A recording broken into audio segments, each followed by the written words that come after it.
Hello, sweet baddies. You're going to start this design by taking a drip decal, and I decided to put it above the little crease area. This is where I want to put mine. And this tumbler is from Mother Tumbler, and it already comes in this color. But if you get your tumblers from somewhere else, or you have a similar tumbler in this style but in a different color, you can do whatever color you want, or you can spray paint it this blue. I personally am absolutely enamored with this blue and this pink together. They're so beautiful. So I ended up cutting 2 decals just to make sure that I was going to have enough to go all the way around. And that straight line that you see at the top of the decal, that's not really going to show once your cup is done. The only thing, once you spray paint it, all that's going to show is an actual drip. You'll see what I mean. Like that awkward line, it's not going to be there. Once you have your drip decal in place and secure where you want it, take saran wrap and wrap the part of your tumbler that you do not want to spray paint. So I only wanted the bottom half of the tumbler to be pink so that it looked like the blue was dripping down into the pink. So I'm going to protect the top half of the tumbler with saran wrap and painter's tape.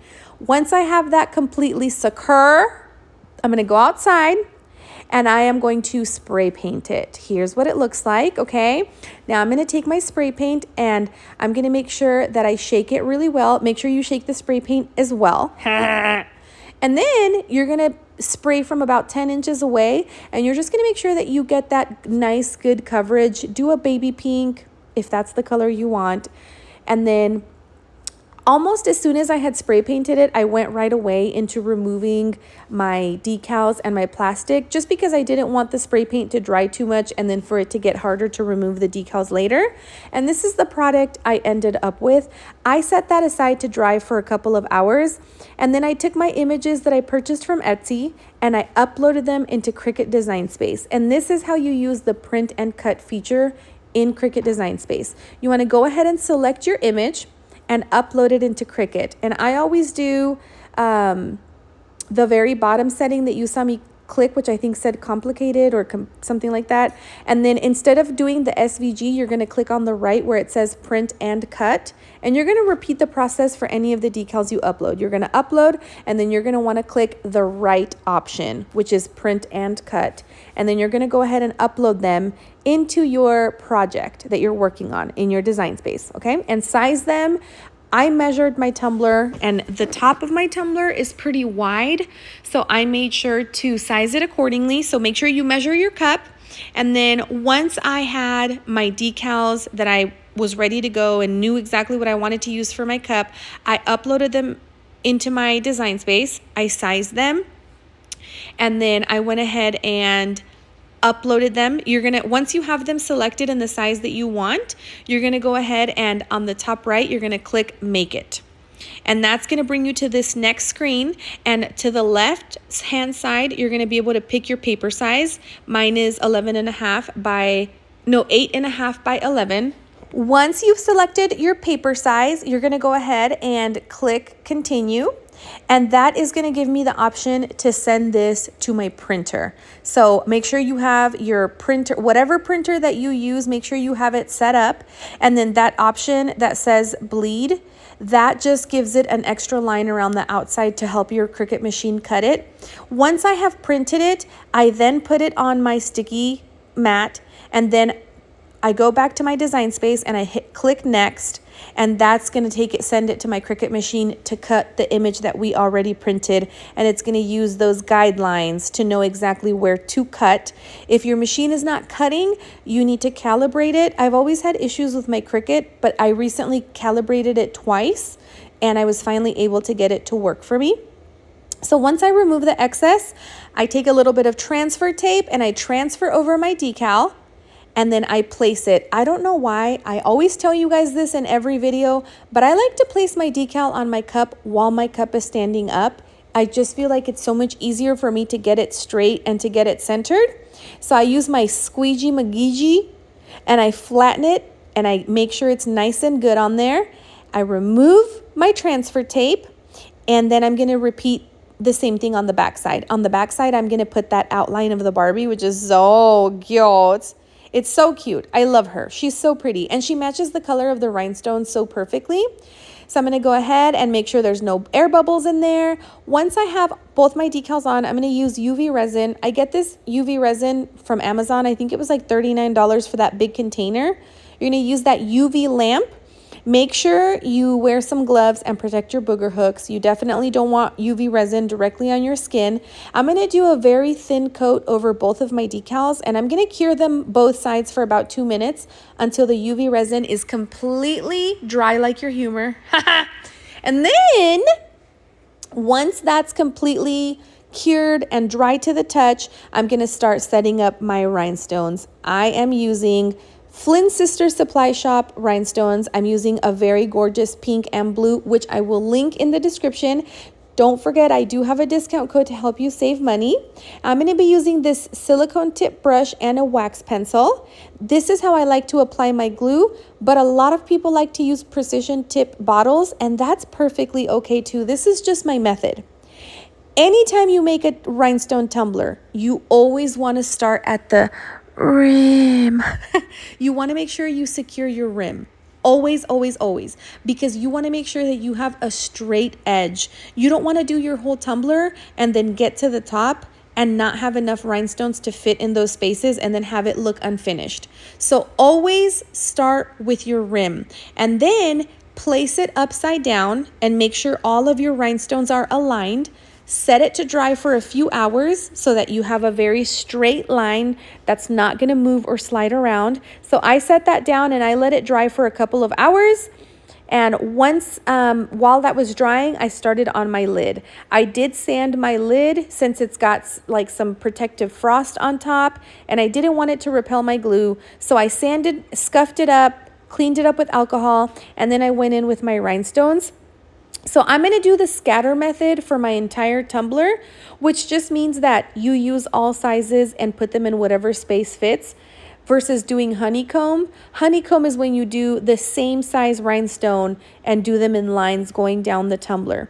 For the lid, I am going to use the same size to go around the side, just so that I can make sure it looks very straight and cohesive.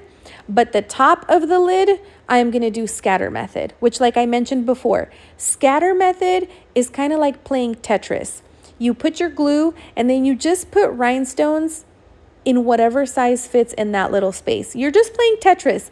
I promise you, that's the best way that I can describe this to you, is slippity slide the stone into the space that it fits. That's why it's good to have a variety of sizes.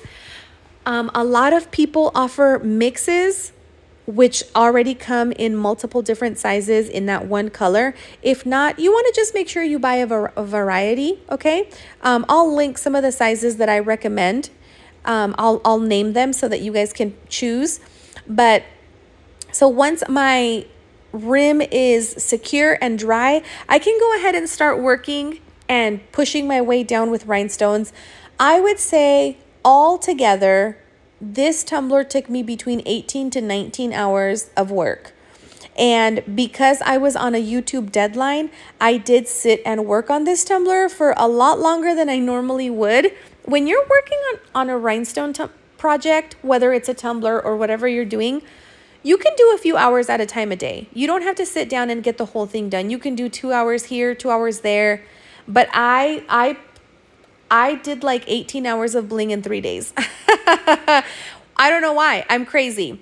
Another tip that I recommend is sometimes when I want my rhinestones to help them dry faster, I have a little air filter that blows out nice air. Sometimes I just set it there to help those stones dry a little bit faster. And while my cup was drying on my fan, I went ahead and continued and went on to finish my lid. These blue stones are so pretty. I mean, look at them. And the best part of this entire project is that I didn't have to spray paint the whole cup or the lid. All I had to do was spray paint my pink drip. But the reason this video is going to have a lot of time lapses is because, no joke, this would be a 19-hour YouTube video if I just did my blinging in real time. I do switch back and forth a lot so you can see what I'm doing carefully. But as you can see, I went ahead and did the little edge right before I get to my little Barbie shape. Now you want to make sure that you're doing tiny stones once you get close to that shape, because you want to make sure you keep the edges nice and crisp. So you're going to have to use tiny little stones to get into those little nooks and crevices, okay? Now, I set my cup aside to dry for a minute while I started getting my other rhinestones ready. This is the pink, the beautiful pink color I'm going to be using. And then I immediately went into doing my Barbie shape. Now I'm going to go ahead and do the entire shape. Since I'm already in here with the pink color, I'm going to go ahead and do the entire Barbie shape and let it dry, and then just continue down with that really beautiful blue rhinestone. Normally, I'm like a bright neon girly. I love neon pink, Barbie pink, bubblegum pink. But something about this more like lighter shade of pink with this pretty like aqua blue, baby blue, it's just really beautiful. Now, I'm showing you my living room here because it was Saturday and I really wanted to spend time with my husband. So I set up this little bootleg setup in my living room. So that's why you can see a different surface that I'm working on, a much smaller surface, and the lighting has changed a little bit. It's because we were watching Elf. Bum, bum, bum, bum, bum, bum, ba-dum, bum, bum. I really just, sometimes I spend so much time in my craft room during the week. I'm telling you, sometimes I'm in there for like 12 hours a day. So sometimes on weekends, especially when my husband is home, I want to be all up on his grill.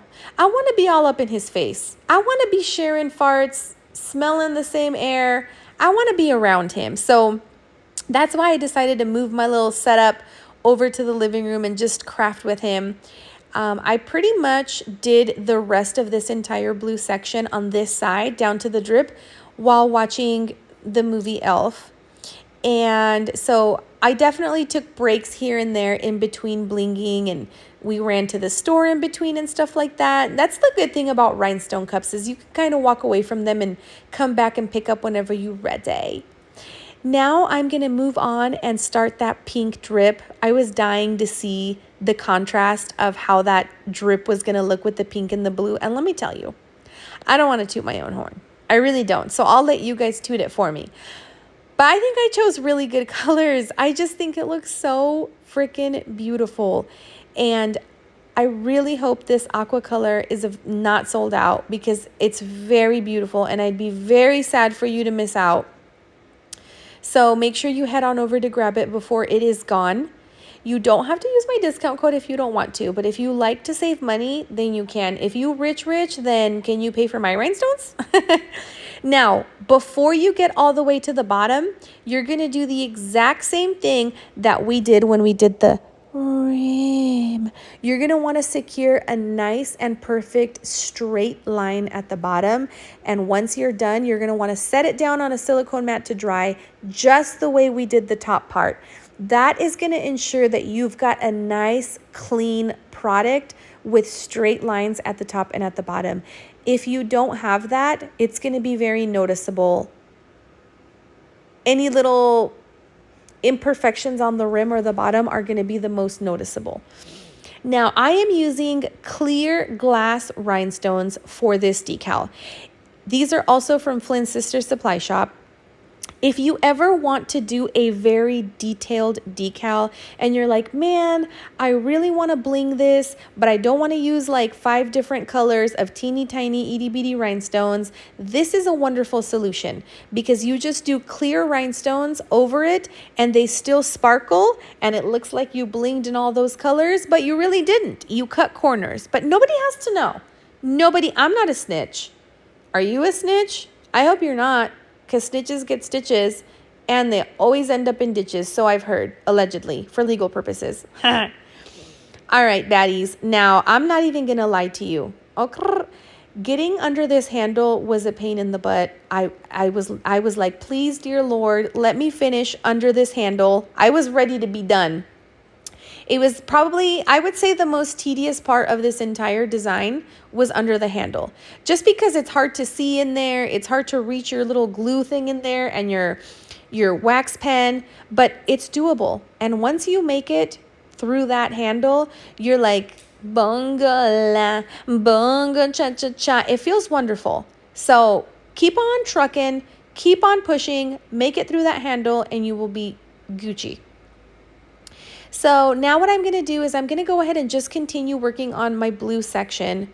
I love this Barbie decal. Now, one of the sweet baddies, her name is Nicole. She is in my Baddies VIP group.